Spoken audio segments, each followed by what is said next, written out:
इस वक्त हमारे साथ अधीर रंजन चौधरी है। सर, जिस बात पर काफ़ी चर्चा हो रहा था, हुमायूं कबीर बाबरी मस्जिद का नींव डाले थे, इसके एक महीने के अंदर उन्होंने अपने पार्टी का लॉन्च किया। कल जो देखा, क्या कहेंगे? क्या इसका राजनीतिक प्रभाव आएगा आने वाले चुनाव में? देखिए, मुर्शिदाबाद एक ऐसा डिस्ट्रिक्ट है जो एक मुसलमान बहुल डिस्ट्रिक्ट है। सारे हिंदुस्तान में सबसे ज़्यादा अगर मुसलमान कहीं रहते हैं वो मुर्शिदाबाद। और यहाँ जब मस्जिद बनाने की पहल शुरू होते हैं तो स्वाभाविक रूप से आम लोग इसमें समर्थन जरूर रहते हैं। बाबरी मस्जिद तोड़ने के बाद पता नहीं सारे हिंदुस्तान के मुसलमानों के दिल की बात, लेकिन इस डिस्ट्रिक्ट की जो आम मुसलमान लोग होते हैं, जो धार्मिक मुसलमान लोग हैं, उनके दिल में चोट तो जरूर पहुंचे थे। और जब वो सुने कि फिर दोबारा अयोध्या में ना सही फिर भी मुर्शिदाबाद में अगर बन जाए तो उनको लगे कि फिर भी हम अपना परिचय, अपना अधिकार, अपना हक हम स्थापित करने जा रहे हैं।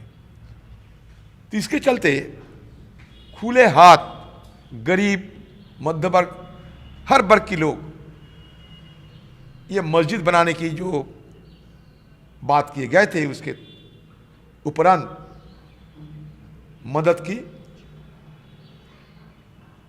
झोली लेकर सारे पहुंच गए। ये देखने वाला चीज है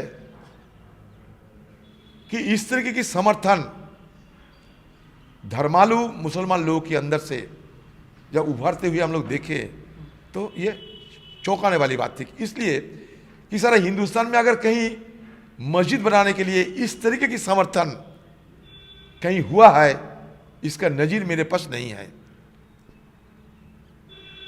आप अगर जाएंगे वहां तो देखेंगे कि मस्जिद बनाने के लिए जो चीजों की जरूरत होते हैं कोई कमी नहीं है वहां। चाहे मटेरियल्स हो, चाहे मानी हो, पैसा हो, या कोई चीज की जरूरत होता है, कुछ नहीं। फिर भी हमारा डिस्ट्रिक्ट में इतने सारे मजदूर है और राजमिस्त्री भी है जो सारे हिंदुस्तान की बिल्डिंग बनाते हैं, वो भी मुफ्त में यहां बना देंगे। ये माहौल है, ये सेंटिमेंट आम लोगों के अंदर ये भावुकता है। और कोई सामान की कोई तो कमी नहीं, सारे सामान यहां मौजूद है मस्जिद बनाने की। लेकिन मस्जिद बनाने के पहले तरजीह दिए जाते हैं पार्टी बनाने की।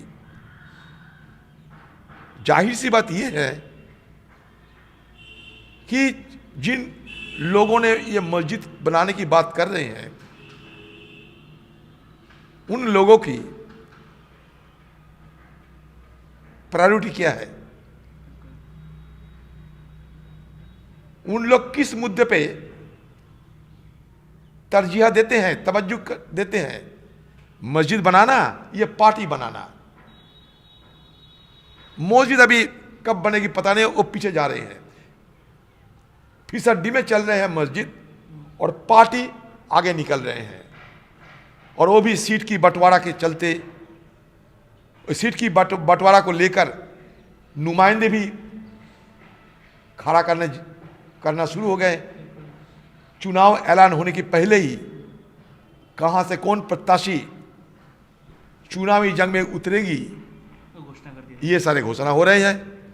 तो मुझे सवाल मन में ये सवाल आ रहे हैं, ये इरादा क्या मस्जिद बनाना, ये इरादा मस्जिद बनाने की मुद्दा उठाकर कोई पार्टी बनाना, ये सवाल जरूर उठ रहे हैं।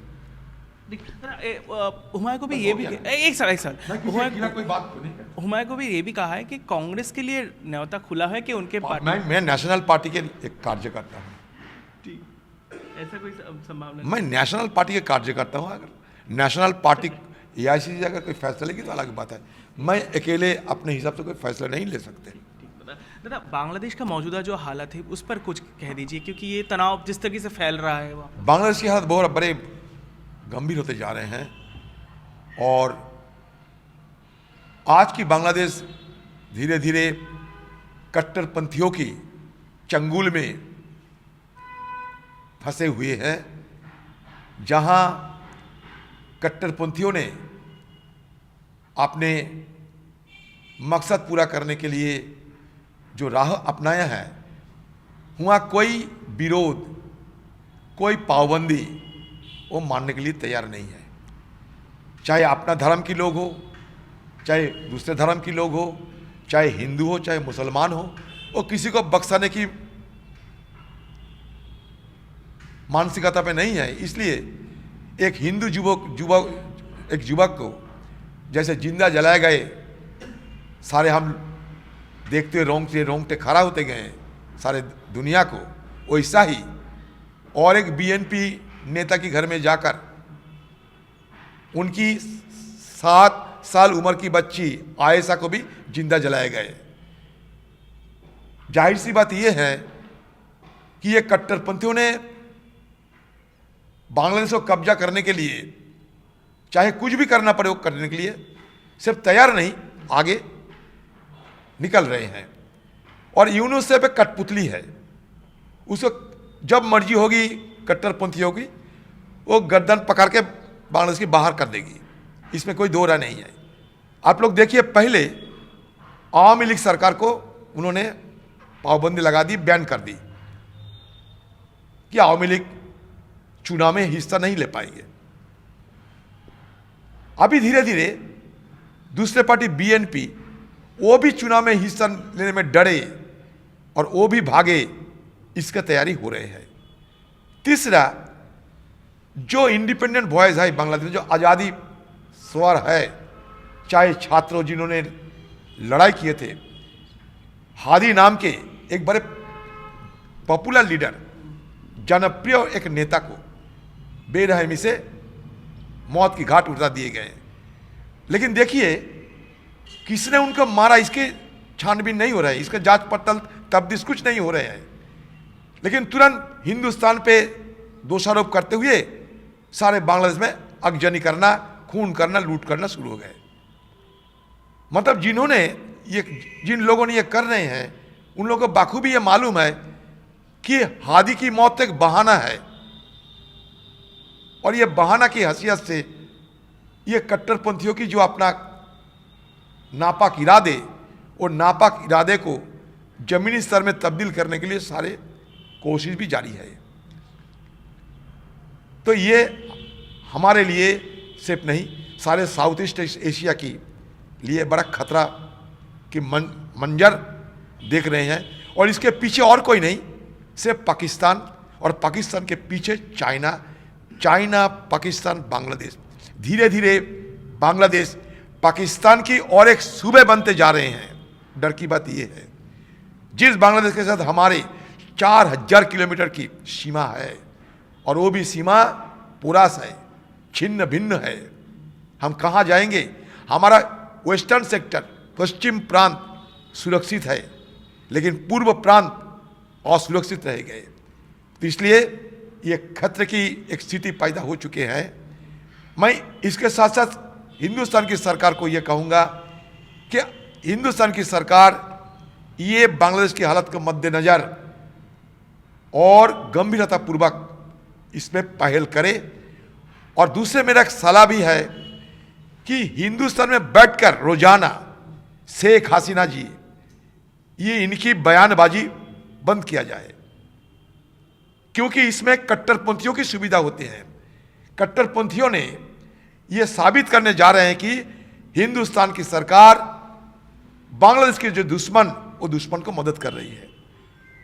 अगर किसी को शरण देना है दे दीजिए। शरण देने का मतलब ये नहीं कि रोजाना बयानबाजी करे और ये हालात को मद्देनजर इस समय हिंदुस्तान की सरकार को बड़े सोच समझ के कदम उठाना चाहिए। बहुत बहुत शुक्रिया हमसे बात करने के लिए। हमने अधीर रंजन चौधरी से बात किया, उन्होंने कई मुद्दों पर एनडीटीवी से बात की। कैमरा पर्सन अनिरुद्ध त्रिपाठी के साथ रिक्ति, एनडीटीवी इंडिया के लिए।